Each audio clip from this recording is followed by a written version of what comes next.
Bonjour à tous et bienvenue dans ce troisième webinaire sur l'intelligence artificielle et l'apprentissage adaptatif. On a bien vérifié notre connexion, donc cette fois-ci c'est la bonne.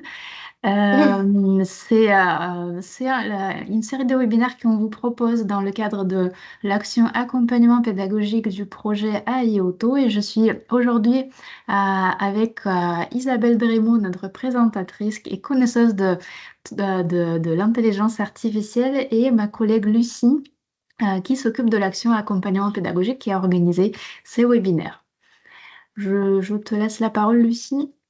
Oui, très rapidement, bonjour tout le monde. N'hésitez pas quand vous nous rejoignez sur le chat pour tous les formateurs externes ou responsables pédagogiques, directeurs de centre. Dites-nous bien d'où vous venez, qui vous êtes, quelle est votre fonction. Ça nous intéresse.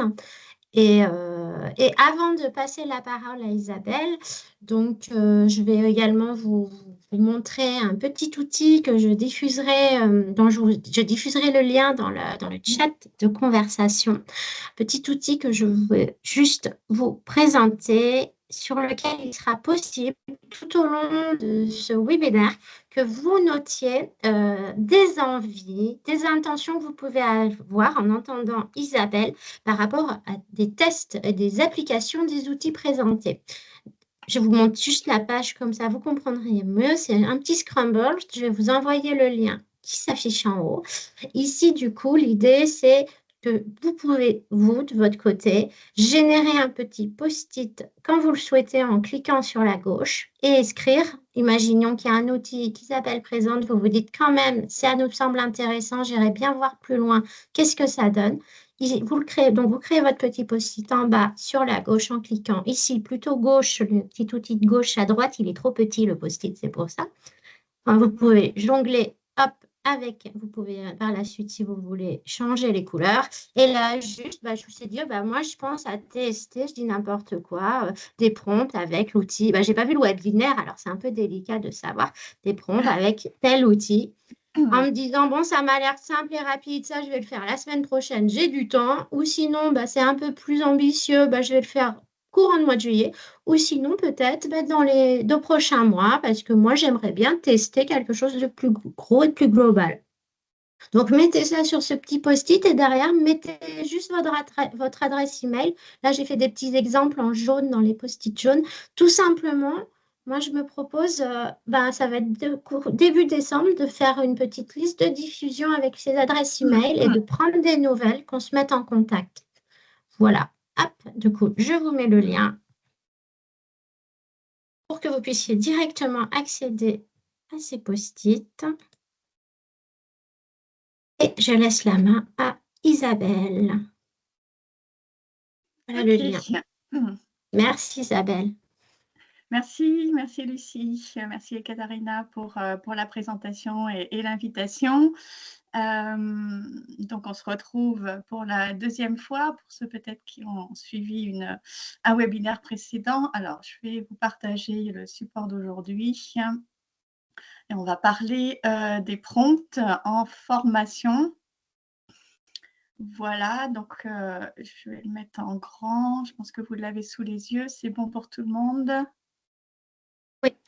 Ok, parfait. Donc, la première fois, on avait évoqué l'intelligence artificielle au sein de la formation en parlant plutôt des avantages, des enjeux par rapport aux formateurs et à l'apprenant. Là, on va voir quelque chose de très particulier qui correspond vraiment à un élément central de l'utilisation de l'intelligence artificielle, et c'est le prompt. Donc, on va essayer de s'interroger de la manière dont on va discuter, parler efficacement, si tant est qu'on peut parler avec l'intelligence artificielle, et surtout comment on va donc communiquer avec ces différents outils, ces différents services. Donc, rapidement, pour me présenter à ceux qui arrivent pour la première fois sur ce webinaire, donc je suis consultante formatrice basée en Bretagne, près de Rennes, et je travaille donc sur tout ce qui est utilisation des outils numériques, de l'intelligence artificielle et des nouvelles technologies, des innovations pédagogiques que l'on peut faire avec ces outils. Voilà, donc vous trouverez toutes mes réflexions et aussi des découvertes sur un site qui s'appelle l'Atelier du formateur, dont je suis la responsable éditoriale et qui peut servir de référence pour trouver des outils. Mais ce qui nous intéresse aujourd'hui, c'est bien le prompt. Alors le prompt, qu'est-ce que c'est? Peut-être que vous avez des idées, peut-être que vous pouvez nous mettre dans le chat ce que vous pensez.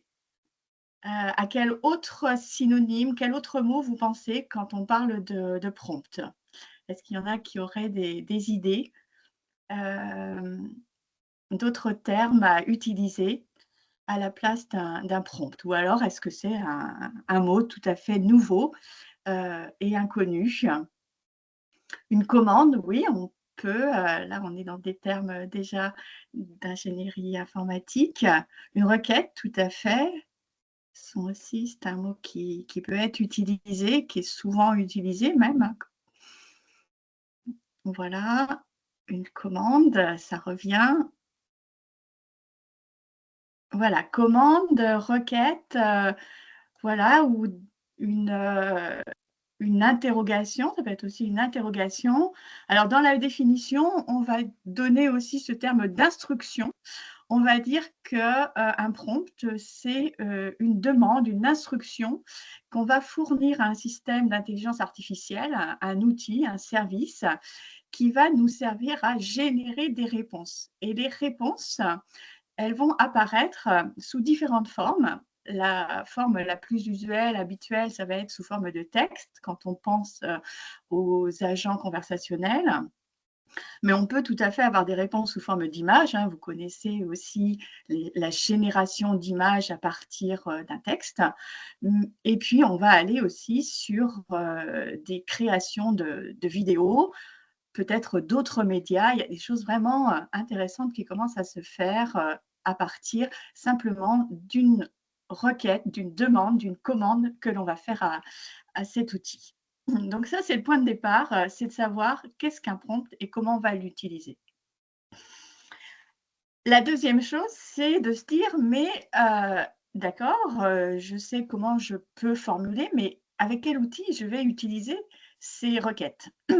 Alors les outils, on en a vu quelques-uns la dernière fois. Lorsqu'on veut générer du texte, on va aller vers les outils qu'on appelle les agents conversationnels, donc qui peuvent être, par exemple, Gemini, ChatGPT, bien sûr, mais Copilot, vous le retrouvez aussi comme agent conversationnel sur lequel vous pouvez faire vos demandes, Mistral, etc. Donc ça, ce sont les agents conversationnels les plus connus.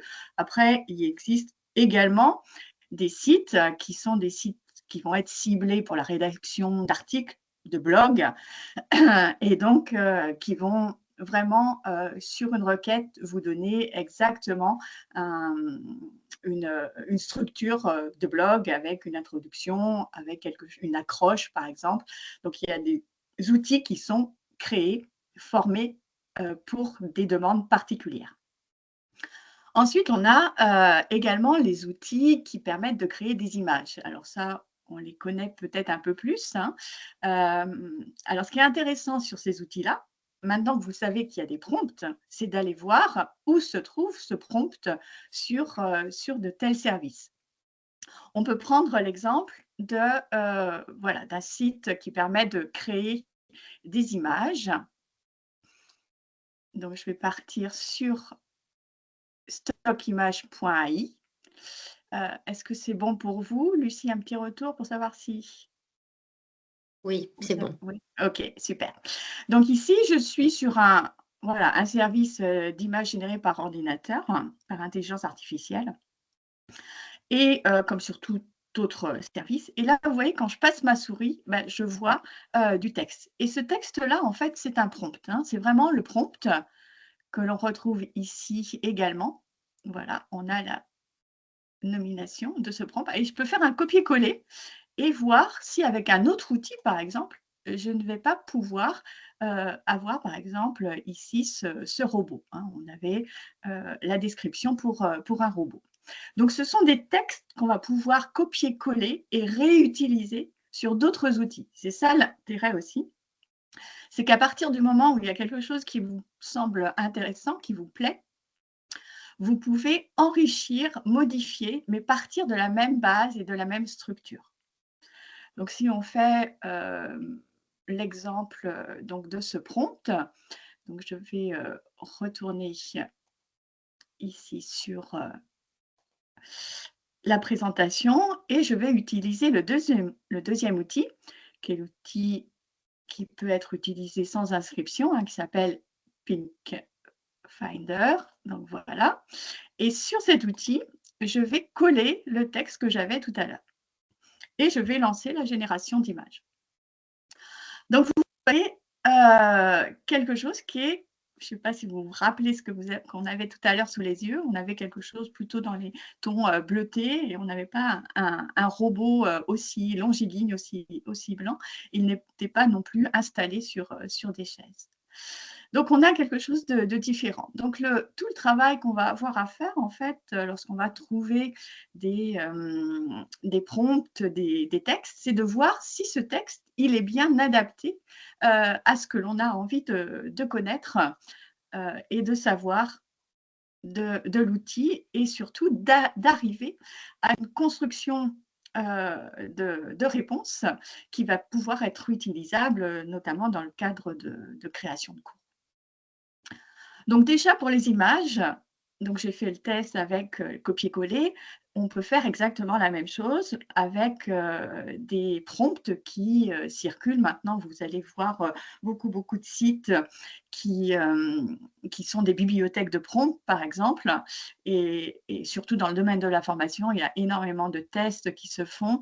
Donc, avant de vous lancer vous-même, faites une petite recherche pour savoir s'il n'y a pas des prompts existants et surtout sur la manière de formuler.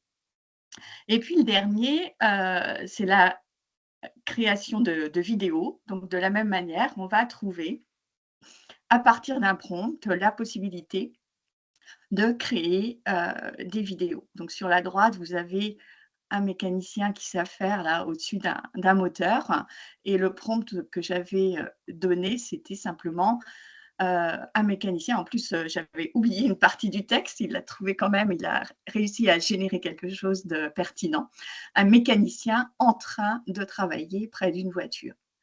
Et c'est que la rédaction d'un prompt, ça demande une certaine gymnastique aussi et un travail de synthèse à faire.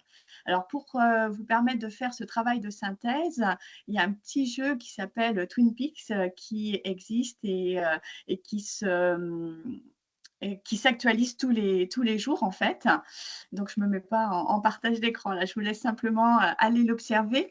Mais ce qui est intéressant sur ce petit jeu, c'est qu'il faut, à partir d'une image, donc par exemple, on a sous les yeux cette image qui était l'image donc du 4 juillet.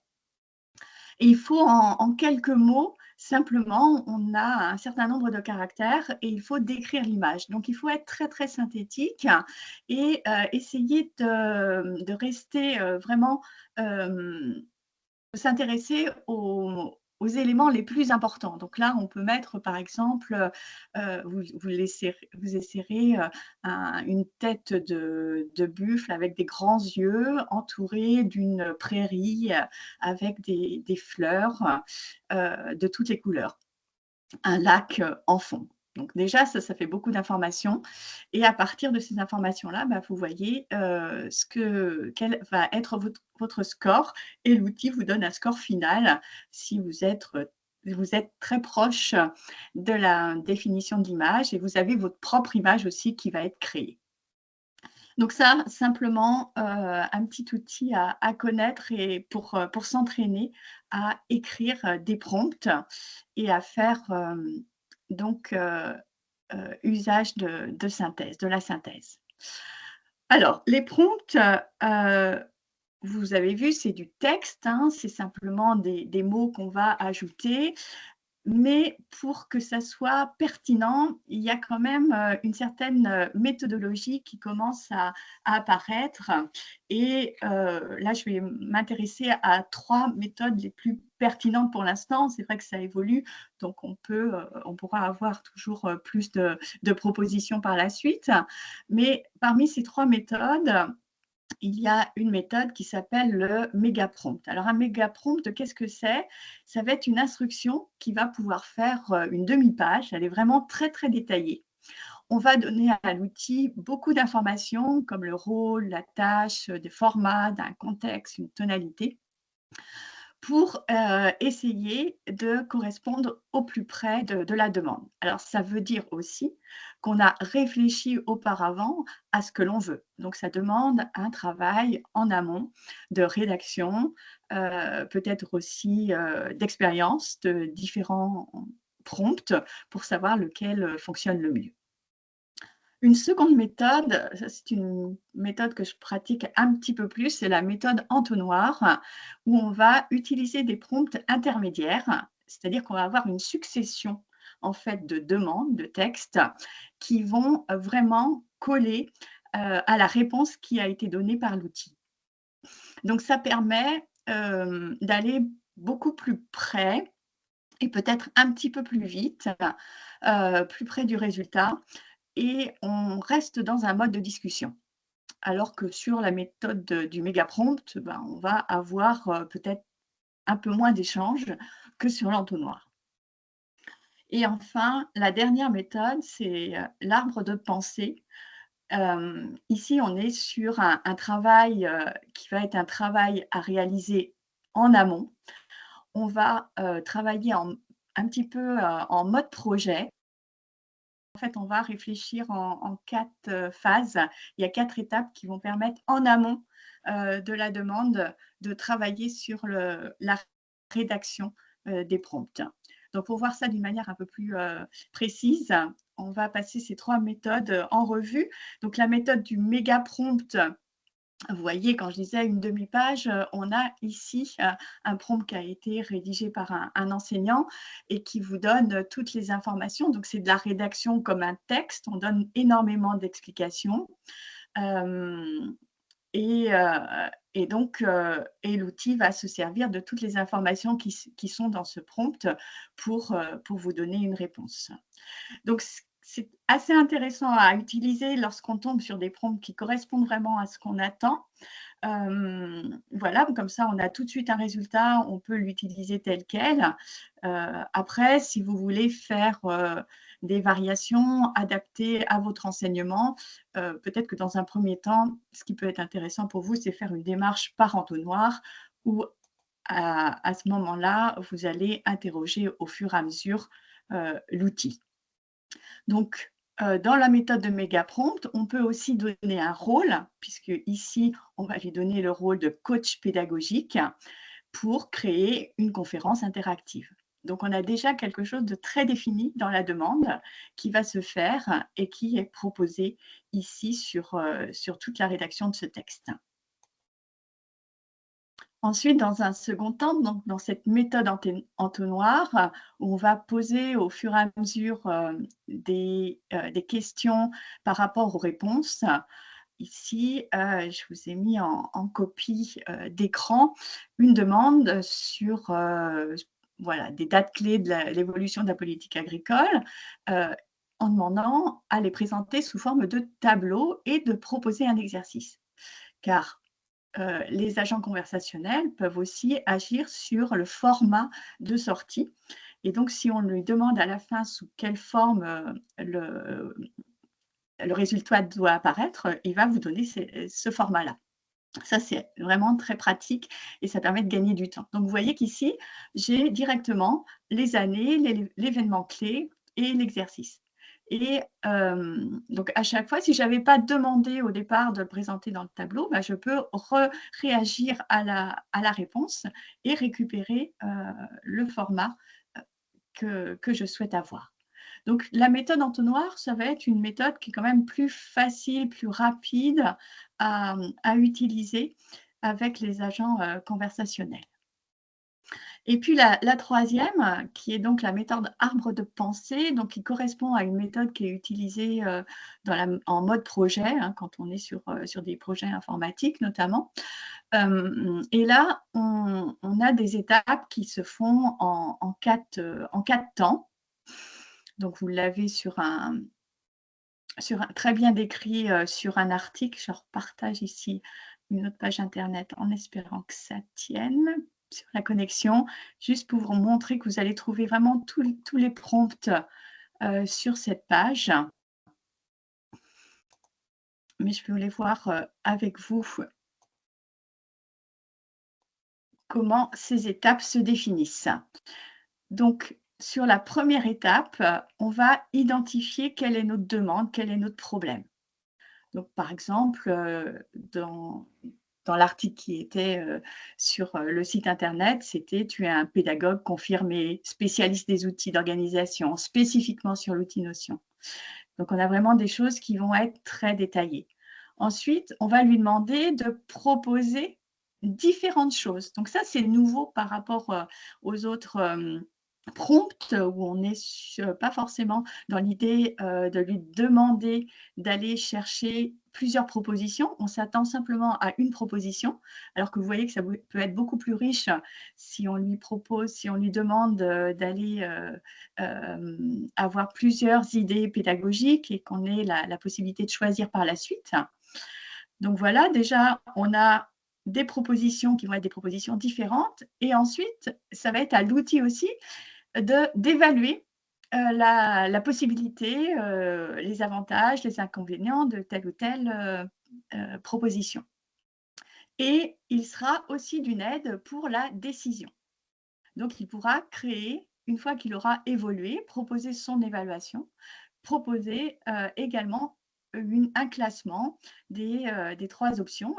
Et la décision finale, elle reste au formateur. Donc, c'est vous qui allez, par rapport à toutes les différentes étapes qui ont eu lieu, décider finalement qu'est-ce qui va être le plus intéressant comme contenu de formation, comme déroulé de formation par rapport à ce qui vous a été proposé. Mais on a quelque chose de beaucoup plus structuré que sur les autres méthodes, ce qui demande par contre peut-être un travail un peu plus conséquent sur la réflexion en amont à votre besoin et à la manière dont vous allez l'aborder, hein, puisque vous voyez qu'il faut quand même vraiment définir à l'avance ces étapes. Voilà, donc si vous avez envie de travailler avec ces méthodes, l'article qui est donc en lien est très, très bien fait et vous donnera toutes les clés pour commencer avec cette méthode. Donc, de la méthodologie. Et puis, si on n'a pas de méthodologie, on peut peut-être aussi s'aider d'outils qu'on appelle les générateurs de prompts et qui vont, eux, reprendre un petit peu les caractéristiques que l'on a vues ensemble, à savoir donner des informations en donnant un rôle, par exemple, à l'outil, en lui disant tu vas être un formateur, tu vas former des élèves, une classe d'une quinzaine d'élèves qui vont être de niveau CAP, etc. etc. Donc tous ces éléments-là peuvent être aussi préparés par certains générateurs de prompts. Donc je vous en ai mis 2 en lien. Un générateur qui permet de générer du texte, et puis l'autre qui permet de générer directement des images. Alors, qui permet de générer un prompt pour générer des images. Donc, on est sur la première itération, donc la génération de prompt, du texte. Hein. Et à partir de ce texte-là, l'enrichir également et lui donner des éléments d'information pour avoir quelque chose qui corresponde à ce que l'on attend. Donc voilà, donc on va s'aider de toutes ces méthodes, d'outils, pour ensuite pouvoir mettre en application différentes choses pour le formateur. Donc à quoi ça va nous servir, ces prompts ou ces méga prompts? Ils vont beaucoup nous aider à gagner en rapidité pour planifier des leçons, Donc, on avait l'exemple aider un enseignant à créer une conférence interactive. Hein, s'il y a, par exemple, un sujet que vous devez présenter lors d'une intervention, le méga-prompt est là pour ça. Pour créer aussi des explications pédagogiques assez poussées, assez longues, aller chercher des exemples, des analogies avec des projets existants. Ça va être beaucoup plus rapide de demander à ces agents rédactionnels, à ces agents de création de textes, de pouvoir nous compacter des réponses. Également, bien sûr, pour créer des quiz avec des questions à choix multiples. Alors, pas simplement un simple quiz qui peut être formulé sur une seule phrase, mais un quiz qui va être constitué d'une dizaine ou d'une quinzaine de questions et qui va s'appuyer sur un texte bien précis, sur une demande très, très précise que vous allez faire. Donc, grâce à ça, grâce à tous les éléments d'information, l'outil va vous donner du contenu et va le faire d'une manière très, très rapide. Donc, c'est dans les avantages de l'utilisation de ces intelligences artificielles, c'est que le travail rédactionnel et le travail aussi de structure, de réflexion qu'on peut avoir en préparant ces cours, l'outil va le faire de manière très, très rapide. Donc, plus vous allez être compétent sur ces rédactions de prompts, plus vous allez aussi être rapide dans la préparation des cours et des déroulés de cours. Ou des suggestions d'activités. Ça peut être aussi, et c'est souvent très utilisé dans la suggestion d'activités pédagogiques. Donc ça, c'est le côté formateur. On n'oublie pas non plus le côté apprenant, parce que l'outil peut se transformer en coach pédagogique pour aider l'apprenant à apprendre. C'est-à-dire que l'apprenant va lui poser des questions, va pouvoir être aussi encourageant, suivant la manière dont on va définir le prompt, l'aider aussi à réfléchir lorsqu'il est en groupe, le guider. Alors, tous ces exemples-là, vous les retrouvez dans le lien qui est en bas, là, dans l'article « Améliorer la productivité et l'apprentissage grâce à l'intelligence artificielle ». Donc, c'est un formateur qui a testé ces différentes activités et qui s'est mis à la place donc, de l'apprenant et qui a testé l'outil en tant qu'apprenant. Donc, il y a plein de choses à tester, plein de choses à expérimenter. Le fait aussi de faire un jeu de rôle, d'être celui qui va expliquer, d'être l'avocat du diable. Vous voyez qu'il y a plein de choses à mettre en place pour pouvoir impacter, engager aussi les apprenants qui, de toute façon, vont aller utiliser l'outil. Mais lorsque c'est le formateur qui va proposer ce genre d'action, vous vous mettez en position forte par rapport à l'utilisation de l'intelligence artificielle et vous permettez aussi aux apprenants de développer leurs compétences en informatique, leurs compétences technopédagogiques également, et de l'utilisation du numérique, mais aussi leur permettre d'apprendre mieux, d'apprendre différemment. Voilà, donc pour juste terminer, ce qu'il faut retenir par rapport à l'art du prompt, c'est que le prompt, ce n'est pas simplement une demande, une commande que l'on va faire à l'outil, mais c'est aussi une compétence. L'art de prompter, c'est une nouvelle compétence qu'on va demander à tout un chacun, mais surtout aussi aux formateurs dans le domaine de la formation. Les activités que vous allez aborder lorsque vous créez des formations, lorsque vous créez des ressources, si vous utilisez l'intelligence artificielle, et on va être plus ou moins obligé à le faire assez rapidement, c'est de maîtriser, d'avoir connaissance des subtilités dans la rédaction d'un prompt. Donc, qu'est-ce qu'il faut connaître et surtout avoir en tête lorsque vous rédigez votre prompt? C'est que vous pouvez lui donner un rôle de formateur, rôle de tuteur, rôle de coach. Donner un contexte, donc ça va être tout le contexte, de formation. Est-ce que ça va être un groupe? Est-ce que c'est, par exemple, une formation sur une journée? Est-ce que ça va être une formation, qui va être découpée, à distance, ou non? Est-ce que vous voulez, au niveau des tâches, par exemple, lui demander de décrire des activités de groupe, des activités, de jeu de rôle? Est-ce que vous allez lui demander de créer les quiz, de créer des évaluations, de proposer d'autres évaluations que des quiz et puis, mettre aussi des contraintes sur le temps, peut-être sur le nombre de personnes, d'autres contraintes aussi sur la manière dont est découpée la formation. Voilà, donc vous voyez qu'en disant, en donnant à l'outil un certain nombre d'informations, on va pouvoir, hem, avoir des résultats très pertinents.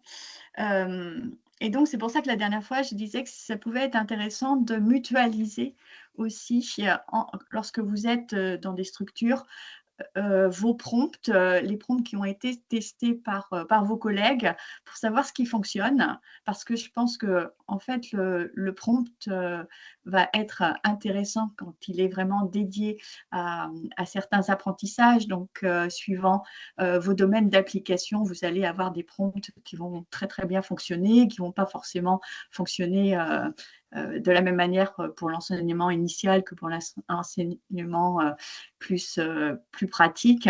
Donc, il y a des choses à tester et peut-être à mutualiser de manière ordonnée pour savoir qu'est-ce qui est intéressant et quelles sont les bonnes pratiques au niveau du prompt.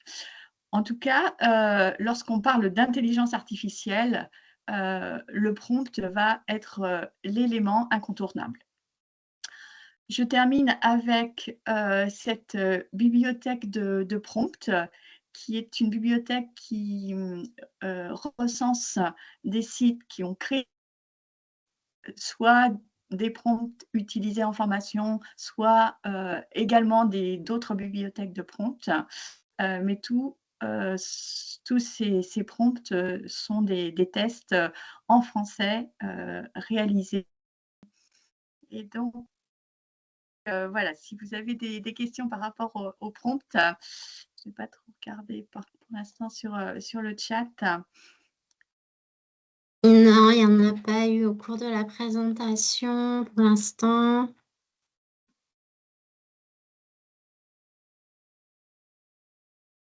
Il y avait Marion Vidal en début de présentation qui demandait, y a-t-il un lien avec le prompteur du présentateur du GT? On n'est pas sur des questions méthodologiques, mais plutôt des questions sur l'origine du mot. Je ne sais pas si toi, tu as des... Moi, j'en sais rien du tout. Sur le prompteur, oui, je ne sais pas non plus, je ne Ouais, saurais pas répondre. on ne saurait pas ça. Où trouve-t-on la bibliothèque de prompt? Ah, c'était sur la dernière image. Ça sera sur la dernière slide, oui. Lorsque vous aurez le contenu, vous trouverez sur le lien directement sur la dernière slide. Ok. Il y aura le lien intégré sur le support. Il y aura le replay, oui, qui va vous être envoyé par la suite. Bon. L'atelier du formateur pour la bibliothèque. Bah oui, c'est sur l'atelier du formateur. Vous retrouvez aussi sur l'atelier. Ouais. Ok. Parfait. Bah, merci beaucoup, Isabelle. Voilà, donc les liens. Alors, je n'ai pas fait de partage d'écran de tous les outils que vous pourrez peut-être tester et mettre ensuite sur le tableau de Lucie, où ça sera peut-être aussi des prompts. S'il y a quelques prompts que vous avez trouvés intéressants dans la bibliothèque, que vous avez vous-même testé, vous pouvez les ajouter sur un post-it. Comme ça sera aussi mutualisé et tout le monde pourra le réutiliser. Oui, c'est l'idée pour ceux qui nous ont pris un peu en cours de route. Donc, je vous remets le lien dans le chat. C'est un lien vers un Scrumble. Scrumble, je ne sais jamais le dire. Bon, dans tous les cas, un outil en ligne accessible à tous. Vous pouvez juste créer un petit post-it si vous avez l'intention, l'idée de tester, de faire des tests au niveau des prompts, au niveau des outils.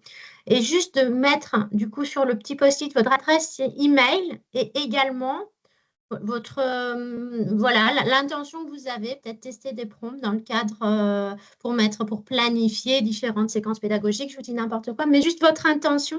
Et mon idée, c'est de vous revenir vers vous début septembre, par le biais d'une liste de diffusion, pour justement mutualiser et partager un peu les pratiques qu'on a pu avoir autour de cette période de test. Ça permet aussi de mettre en place un échange de bonnes pratiques parce qu'on a pu réaliser avec Katharina que bien que beaucoup de personnes avaient la volonté, l'intention, tout le monde est terriblement pris par son quotidien et c'est compliqué d'échanger des trucs et astuces et des pratiques, des bonnes pratiques et des applications d'outils. Du coup, c'est un peu l'idée de ce tableau. Ou sinon, mettez votre adresse email dans la conversation. Dans tous les cas, dans ces cas-là, je reviens moi vers vous en septembre pour justement mutualiser et avoir Oui, des il y avait une retours de votre question part. sur le webinaire précédent, vous pouvez le repartager. Ouais, Voilà. le webinaire précédent, il y a le replay qui a été fait. On peut vous le renvoyer les liens nécessaires. Il n'est pas en ligne. Oui, on peut vous envoyer les liens. On peut vous renvoyer le lien du replay si vous ne l'avez pas. Merci Laetitia Valette, c'est bien noté. Super. Merci tout le monde. Merci à Merci tout le tous. monde. Passez à Merci. tous d'excellentes vacances. On se revoit en septembre pour la suite de nos événements autour de l'IA. Voilà. Merci à vous. Merci.